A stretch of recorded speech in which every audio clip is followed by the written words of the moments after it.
boys, and just my I don't know if you want to restart or No, you go. You go. Go ahead. yeah. So my path in real estate began. I was a BMW technician is what I was, right? And so I did that for a good while, and I realized that there's a ceiling there, and once you have a ceiling, you want to try to find another good avenue. And what I found was real estate for me was the path that I wanted to take. And so I found real estate. I got into single family homes, and then from there I got into multifamily. So that's a little bit about how I got started. My first deal was a 32 unit multifamily deal just outside of Houston, and then from there just took off. Guys, his first deal was 32 units. Actually, listen, I believe 100% in his business model, because that's why I bring him on, because he's going to educate us on why 32 or why a certain amount, or because most people buy their first deals of single family house. Why was your first deal a 32 unit building? Well, actually, my very, very first deal was a single family house, but I quickly put that to the side because I realized that if you rely on one resident or one tenant, then that's not a good business model. And so for me, the best thing that ever happened was that resident ended up leaving, and it was a blessing in disguise. At that moment, I didn't think that way, right? Because I was like, man, I need to get this house rented. I need to get this thing back online and start generating some cash flow from there, right? But what I realized in that process was that whenever that resident left, I took a while for marketing. I had to pay for the mortgage. I had to pay for obviously taxes and insurance and utilities, and then turnover costs. And so the cash flow that I thought that I had that was building up, quickly just vanished, right? Because I had to put it back into the property, and it was because I relied on one resident, on one person, right? And so, right then and there, I was like, you know what? You can't rely on one person. You have to look to have multiple people living at your property. And so that business model is multifamily, is apartment complexes. And shortly after that, I got into my first multifamily, which is that 32 unit. That's beautiful. That's beautiful. I think that's one of the best ways to get into real estate. Same here. Like for me, my first deal was a 4 unit. I never believed in the one. Yeah.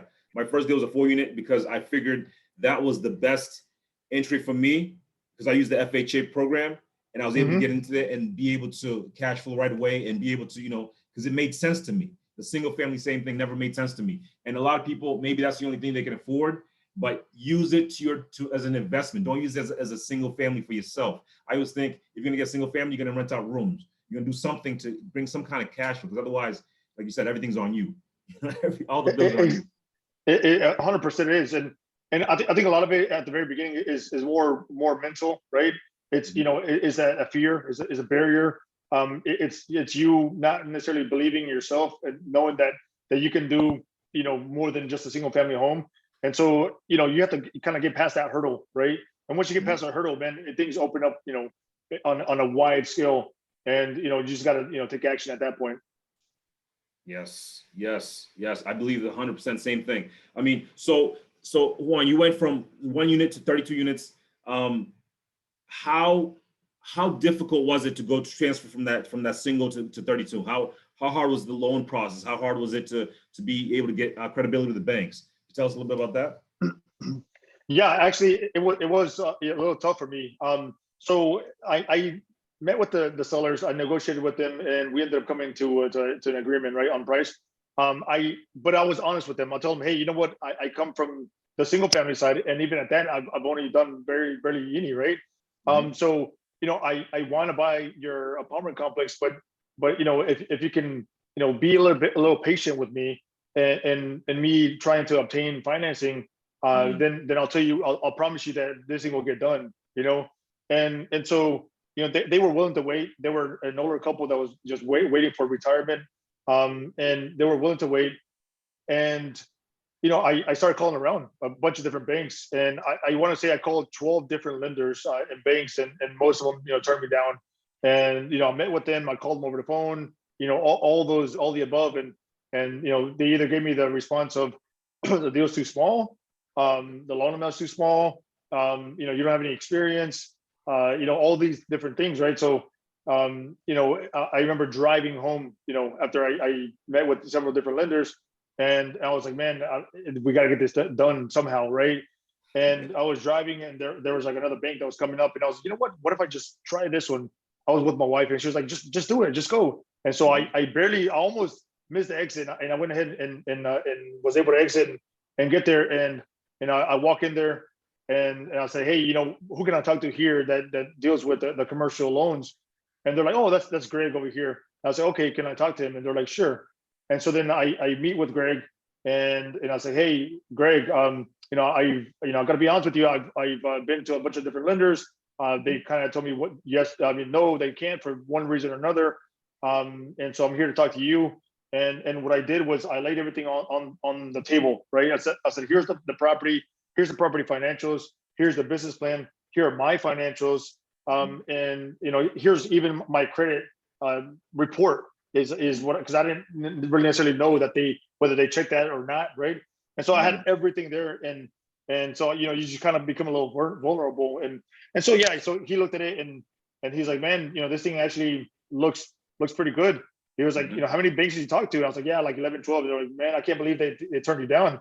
He was like, I'll go out there tomorrow, and then I'll give you an answer by tomorrow. How about that? And I was like, sure. And I was just happy that we were getting that far. And so then he goes out there the next day, and he gives me a call. He's like, yeah, let's do this. And so, it's just one of those things, right? Like you can't, if you get turned down so many times, you got to keep pushing through, right? Because something's eventually going to happen. And it's so easy just to sit back and say, you know what, it wasn't meant, and maybe I shouldn't be looking at this because I don't know what I was thinking, and no, you should be like, no, I'm capable of this, and got to keep pushing through. 100%. I was gonna tell the audience that you have to understand that the first bank is not gonna just accept you like with open arms, like you are a newbie. So understand that you're gonna have to go through 100, maybe a couple different types of banks, different regional banks, credit unions, all these different things. He went through 12 different banks and happened to find that last one to be able to finance his deal. And that's 100% persistence. That's all it is. Just keep going until they say yes. It's that simple. So that's wonderful. I didn't even think that you'd have to go through that many banks, Juan, but that's interesting. Well, yeah, that's because I didn't have any a track record, right? So at the very beginning, it becomes a lot tougher, right? Once you start earning a little bit more of a track record, then it becomes a little easier, right? Where lenders, it de-risks the deal for them, right? It's like, well, this guy's been there, he's done that, he knows what he's talking about. He's gonna be able to close this thing, right, and perform. So yeah, that's what it's about for them. Exactly. Build that repertoire with them, and also build that track record to be able to borrow in the future. So great. And then from that 32 unit, how did you now that was by yourself? Did you get any more investors in your next deal? I mean, how did you get into the next deal? So the 32 unit wasn't actually by myself. It was I brought in a partner who's been a great friend and partner since then. So from there, I was able to partner on larger deals with other guys that are already in the business that had the track record. And so, that's the thing, like you leverage others' experience, right? And so, I brought in, some kind of value to the table, and then, you're able to take down these deals.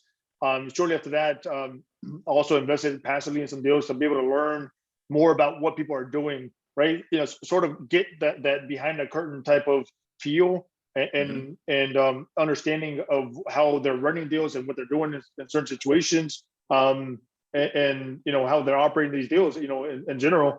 And so I learned some from that, right? So I ended up investing in several different passive investment opportunities, to be able to learn, how everybody's doing, things, and people do things differently. Different operators do like to do this or that, right? So, and at the same time, I was earning a return, while you're not necessarily learning because you're not on the calls, you're not like active, right? But you still get to see some of the things, right? And then, on top of that, it does help with credibility even further, right? So if you're whenever you're talking to brokers or you're talking to even a seller, it's like, hey, look, it may not be your active investment experience, but it shows them that you're serious by putting your money on the line as well, right? And yes, that you understand to a degree how the business works, right? So I did a combination of both on the active side and on the passive side, and then also combination of doing our own deals, and syndicating and raising funds through through our database and investors and partnering with investors on these deals. And so yeah, that's how we did it. That's how you grew. That's great. That's 100%. You can't do it by yourself.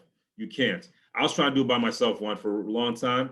Now I changed my whole mindset. I said I need partners. I need people to be able to partner with, because that's the only way you can grow. You can only go so far by yourself. Your own capital also. Great point. And I mean, could you tell a little bit of people about, like, because some people are really scared of debt for some reason. One, like, people are scared of debt, but they don't understand how powerful it is when it's cheap enough and be able to leverage large amounts of debt. Could you tell us a little bit about that? How people can get into those larger deals by not being afraid of that larger debt and be able to understand that they can make income off that debt? That's a great question, and it's a powerful one, because once you understand the concept and that there's a difference between good debt and bad debt, then it just opens up. It's like, man, it's like a light bulb just goes off, right? So yeah, most people refer to debt as being bad, right? And that's because they're focusing on the material things, right? Like you go and buy purses, and you go buy fancy car that you don't need. You can just buy a Honda or a Toyota, right? You don't need a BMW or something, right? So you're buying all these things, and that can be considered bad debt, right? Because you have to pay for it, right?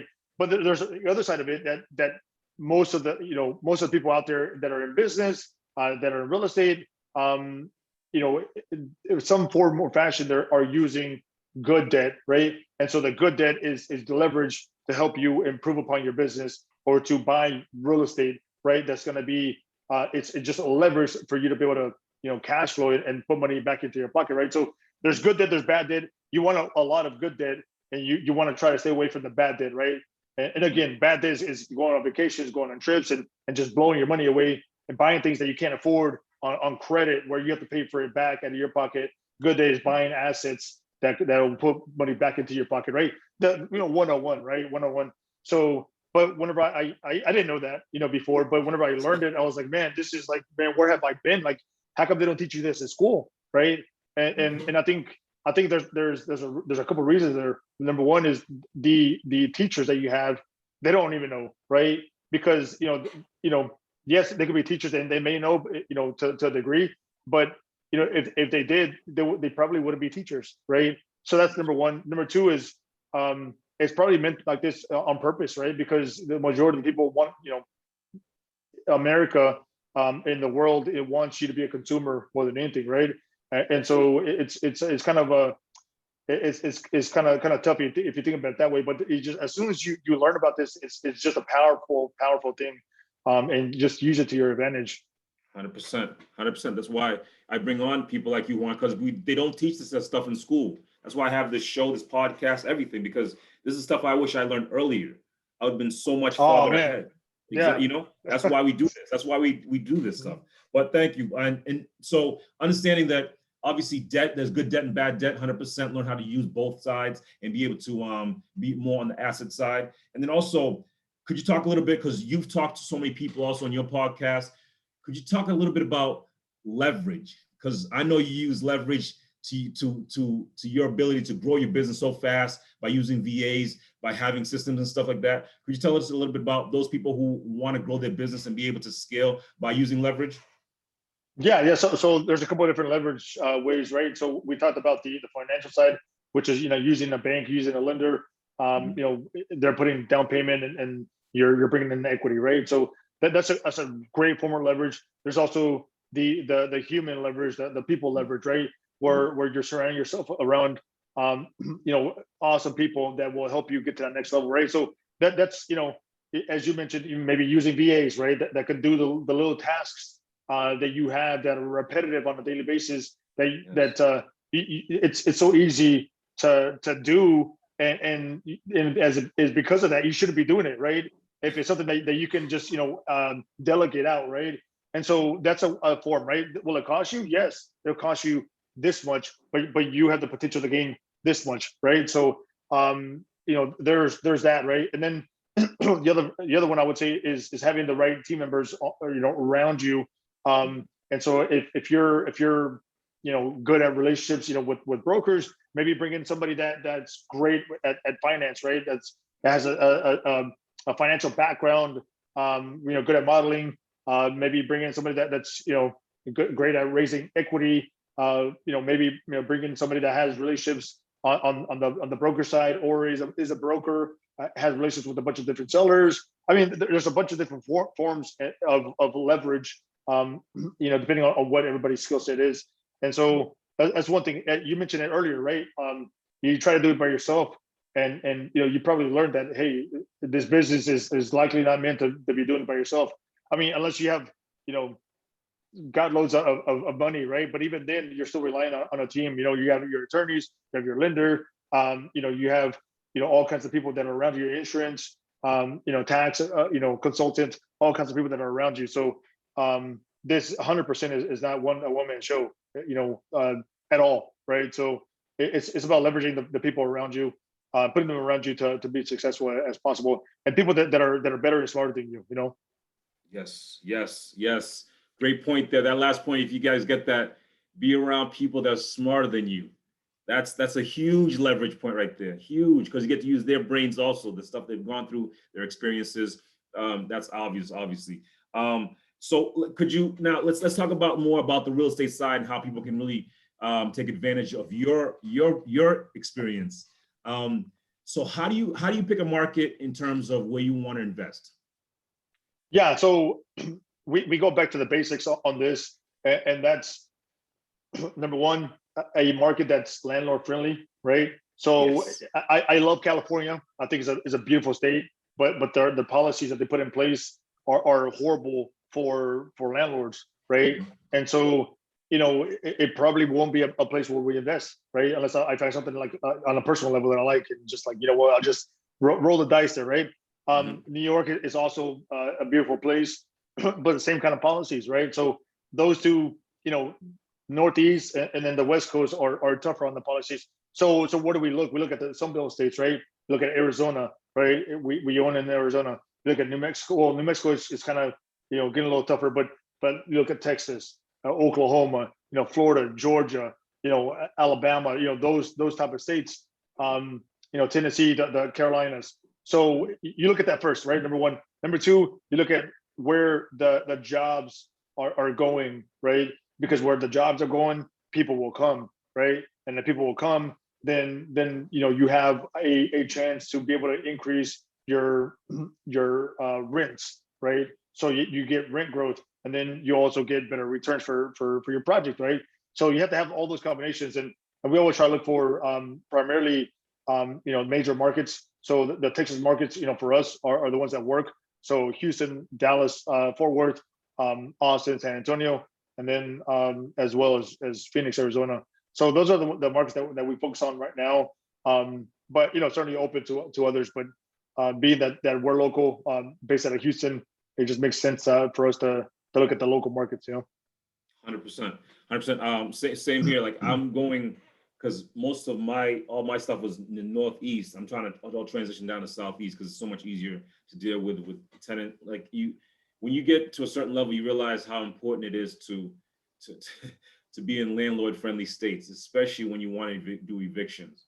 That's a huge part, because it's a big difference. It could be anywhere from a 30-day notice to one where in Massachusetts we actually have to wait 6 months, and then on top of that, we can't even evict in the wintertime because they consider it like inhumane or something. But that's why you have to understand the laws in your specific areas, but be able to learn that in his business model, you follow where there's job growth and obviously potential for everything in terms of employment, for people to be able to rent the units that you wanted to get into. And also, could you give us kind of a deal analysis of what kind of deals you're looking for and what kind of numbers you look for? Are you looking for, I know a lot of people have different kind of metrics they look at, cash on cash or internal rate of return. Like what are you looking for specifically for your deal? Are you looking for a value add? Are you looking for what's your kind of deal if you can kind of give us a breakdown? Yeah. So, if these are so for example, I'm certainly open to smaller deals, even under 100 units. Sometimes those can bring the most pop, right? Undervalued, but for the most part, 95% of what we look for is like 150 units and above. We're talking about anywhere from 10 million to 35 million in that kind of price range. here in Texas. And then, specifically value add. So we're looking at, B, preferably B assets and above. We certainly have looked at C's and certainly have done my share of C assets as well. But, trying to transition more into like the B class and a B to B plus in a better location, better submarket. And deals that were, as I mentioned, where we can, really improve value either through physical improvements or operational improvements, management upside, operational upside. And so, that's a little bit about what we try to do, either agency or bridge type of executions, bank execution, really, try to shoot for a, on the minimum side, 14% IRR. The way pricing has been, here lately in the market, 14% IRR and 7% plus on the cash on cash over a 5-year hold. And so, sure, we want higher than that. Realistically, we like higher than that, but or ideally we would like higher than that. But realistically, it's probably gonna be in that range because of the pricing, in today's market, right? And Sure. And yeah, and pricing has jumped up, because how interest rates have really gone down. Before, we had pricing like down here, where interest rates were up here, right? So now interest rates have gone down, and then so people know that you can afford more, and so then they increase the price on their properties, right? And so now brokers are just listing properties here because we're at an all-time low on interest rates. So that's the result, right? So as long as this stays here, this is going to be up here. Once your interest rates are going up, then you might see a little bit of an adjustment. In my opinion, right? So yeah, that's just the way the market is today, Yes, 100%. Actually, that's the reason I'm actually thinking about like selling some of my stuff up here, because the prices are so high and rates are so low. I can I'm trying to maybe sell like a 6-unit portfolio I have to be able to kind of get the most value from it, because I can see so much potential in terms of that right now. But and you look at like certain numbers like IRR, but in terms of like a small investor, what should they look for? I mean, if they want to just get started, like what should they look for in terms of a simple return? Let's say they've never done a deal before. What should they look for? Yeah, so I think it really depends on their goals, right? So if you're a younger investor, and younger I mean by experience, right? If you're a newer, younger investor, then what I would say is focus on what your goals are, right? So if you want to do this full time, if you want to do this actively, then maybe get your hands dirty, maybe find a deal that's a little bit riskier. Like that there's a little bit more upside, right? It just depends on what your goals are. If you're still working at your day job and you don't plan on leaving that anytime soon, then maybe investing passively is your best way to go about it, right? So find some operators, build a relationship with them, focus on markets that you like, and as long as they focus on those markets as well, then have them add you to their list, right? And then whenever there's an opportunity that comes up, then you can look into that. But I think it really, going back, it kind of depends on what your goals are, right? If you're busy, you have a family, you have your job, I think investing passively is a great way. I've done it before.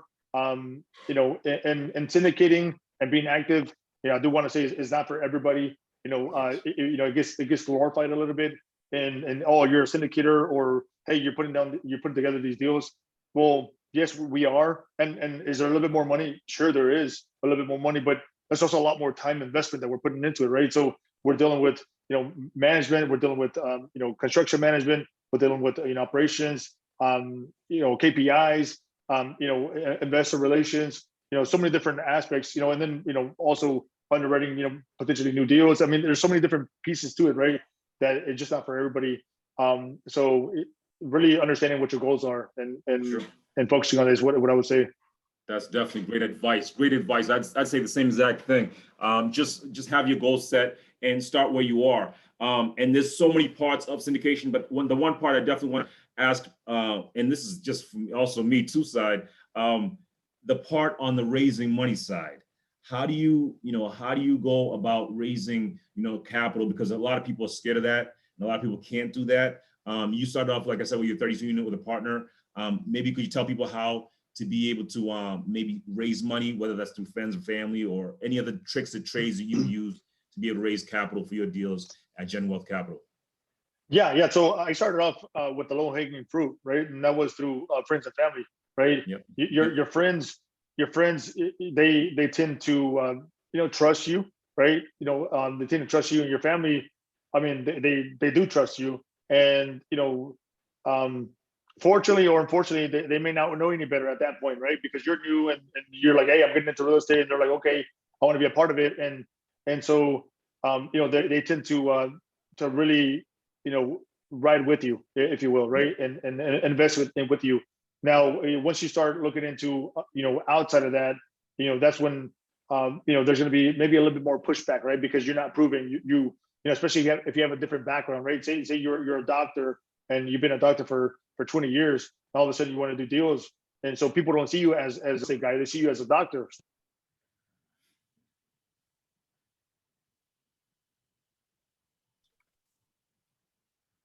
Mute. Hear me? Can you hear me? Yeah, no, I can hear you. Yeah. Go ahead, Okay. Yeah. I don't know why it just disconnected, but yeah. AirPods, man. So what I was saying is it's so having different like buckets for different people is critical. So when I started, I made a bucket for like, okay, this is the people that I knew from my career, right? And I can reach out to these people, and go from there, right? And then this is the people that I go to church with, and then maybe somebody here is interested. These are the people that I'm associated with, in this particular activity, right? And this maybe a charity event or something like that, right? These are people that are here. These are people that I golf with over here. And so make like different groups of people, and then you'll quickly find out that you have a bunch of people that you can reach out to, and there's a big network there. And sometimes they know other people as well, right? And then it just planting the seed and putting yourself in front of them and telling them, hey, and this is way before you have a deal, right? Because you have a deal, you're gonna catch them off guard. So you have to do this like ahead of time and say, hey, look, I'm looking at these kind of opportunities. These are the kind of returns that I'm looking for. Would this be interesting to you? And if so, would you mind me, if I do come across one like this, bringing it to your attention, whenever I have it. And so most times they'll say, yes, yeah, that sounds great. Let me know whenever you get something like that. So you're planting that seed, way in advance. And so I would say that, start that way. But the other way that you can do it is, if you're looking to be a little bit more active, is to partner with people that are already in the business, right? Because now you're leveraging their experience, right? So you have a deal and you're saying, hey, we're taking down this deal, and my partner has X amount of experience, and so that puts you on, right then and there, it puts you at a different level, right? Because he's willing to partner with you, so he sees something good in you, and people like that, right? And so it puts you at a different level, and it earns more trust because you're leveraging that person's background and experience and track record. So those are kind of ways I would say that for people to do this, right? And just be honest and open about who you are and what you've done, and it's okay. Everybody has to start somewhere, right? And so don't people say fake it till you make it, but that's a little tough, right? Just be who you are. Like I'm not ashamed to say, hey, I worked at BMW as a technician for 13 years. That's part of my background. Right? What can I do about that, right? And so that's the thing about America and the world. There's so many different paths and that you could take, right? So it's just up to you to do that. It's the battle scars. Listen, Juan, I used to work at Jiffy Lube, underneath the Jiffy Lube change where you have to change the oil. And I used to burn my forearm all the time for this company. I didn't even know why I did. Like, it's the stuff you go through. It's the stuff you go through. So listen, we all go through it. Everyone had a crappy job before, but I understand that doesn't mean where you're supposed to be. It just means where you're going through right now, if you are, and just learn from where Juan's gotten from, being able to turn his life around from all different types of ways and grow into a multi-family syndicator now, doing 150 units plus deals, $10 million plus deals. And so Juan, let me give you this top 5. We ask these top 5 to every guest that comes on. What would you say your number one habit that's contributed to your success? Number one habit is being persistent. I don't know if that's even really qualified as a habit, but yeah, being persistent, being consistent. Because if you're not, then you tend to get to lose track, right? So being persistent even when things are not going your way, and just having that mentality, having that attitude, getting back up and keep going, right? So that's what I would say. Wow, definitely being persistent is definitely one of them. What's the most exciting project you're working on currently? The most exciting project, I would say, is the latest. Well, I would say it's our third deal that we put together, one in Phoenix. And the reason I say that is because it's a deal that we brought, like we went through so many challenges on that deal, and from from people dying at the property to there was a murder at the property. We had plumbing issues. We had AC issues. I mean, we had all these different issues that happened at the property from a physical standpoint and also from a resident profile standpoint. And we went through so many challenges to get the property to where it is today. And we've improved the NOI. Oh, we had a fire building. Somebody just arson. So they burned down the building. So we went through all these different challenges, and today we're going back to that with that fire building. We're going back and renovating it now, finally at that point. And we've improved the NOI so much and improved the community so much. It has, just from when you're driving by, it has the much better curb appeal. And then we're renovating units to a certain degree. It's just so pleasing to see, satisfying to see. Even for our investors, they're seeing the other side of it, and so we're so excited about it. We got it at a great basis, and deals are trading for much higher, double the basis, if not more. So we're excited about that one for our investors. So I would say that's the most exciting one right now. Yeah. That sounds like a killer deal right there, Juan. And that goes back to the first habit, being persistent. Obviously, you went through all that stuff and you end up winning at the end. So being persistent. It's a tough one. You learn so much, but it's I'm glad that we went through it. Yeah, definitely. I'm glad you guys are winning on that one. What would you say the most influential person you have right now? Is it like you have a mentor, a coach? Who would you say your number one mentor or influence to you right now, or to your business that you have right now? Yeah, so I don't necessarily have a coach or a mentor right now. I would say for this question, I would say God, number one for me, and then my wife. My wife is my rock. She's there for everything for me, and if it wasn't for her, then there'd be some times where I would just I was talking about persistence. I probably would have just said, this is too much for me, throw in the towel and move on. But she's been on my side and saying, look, you can do it, just keep pushing, for one reason or another, right? Not just on deal acquisition. Deal acquisition is one part of it, right? This is operations on deals where they're not going well, like the one I just mentioned. So many different things, and investors are like, hey, what's going on with this deal? And so just keeping your head up and moving forward. Without God and without my wife, then it would have been a different story for me. Definitely. Great advice. Got to give a shout out to the wife. Always the wife. For sure. Definitely. Thanks. They're the rock, of course, man. Of course. And this is more on the business side. What would you say your number one tool that you use to be successful for your business? Could be a tool, could be a software. I mean, what would you say that's most number one for you? Yeah, so we have used Google for just about everything, right? So Google Drive, Google Sheets, you name it, right? I think it's been very powerful. Recently, we began to use Teams. So this is on the Microsoft side. We began to use Microsoft on Teams, and then as well as Airtable. Airtable has been a pretty powerful platform to be able to keep track of our deals and database and all kinds of different activity there. So I think those two tools have been very, very helpful in really staying in connect with the team, and being able to keep doing things and knowing what's the latest and greatest with certain activities and certain projects. Definitely. I'm 100% Google also. Juan, I have everything in Google. Yeah, it works, man. It works like a champ. Yeah. Exactly. So that's great. And that's great. And the last question here, I'll close the last question here.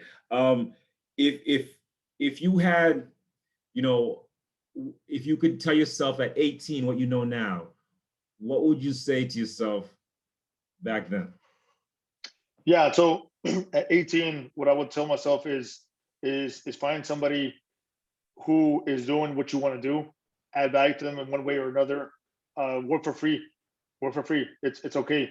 You know, you're working for free on the monetary side, but you're not working for free on the knowledge side, you know, and what you want is the knowledge. So if I was 18, you know, that's exactly what I would do. You just find somebody, add value to them, you know, work for them for 2, 3, 4, 5 years, whatever. But you're using them as your mentor, if you will, and you're sucking as much information as possible while adding value to them.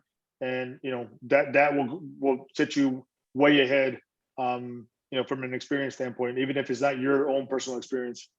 Definitely, definitely. The humility to work for free is one of the biggest things people can learn from. I mean, I did it for everybody. I'm pretty sure, Juan, you've done it. If you work for somebody for free, it's a different mind. It's a different mindset, totally different. And finally, tell us about your podcast. Tell us a little more about your podcast and how, you know, what you guys do, because you guys are doing some great stuff over there. Yeah. So Commit to Wealth podcast. Thank you. You know, just you know, have different guests, you know, such as yourself on the podcast, and just you know, learning from other guys, but also sharing knowledge and you know, trying to pull that knowledge from people, sharing that advice that they provide to the audience members. And so that's a little bit about that. You know, Commit to Wealth. The name, you know, the name behind that is wealth is it doesn't represent money. Wealth represents everything that you have out there. It does health, time, family, you know, religion, and then you know the financial side is just one small part of that, and all that you know together is wealth. And so you know, we use the real estate as a way to help us get there. You know.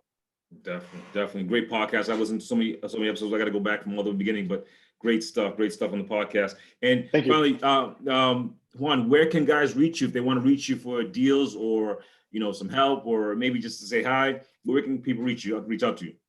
Yeah. People can feel free to reach out to me. I'm on social media.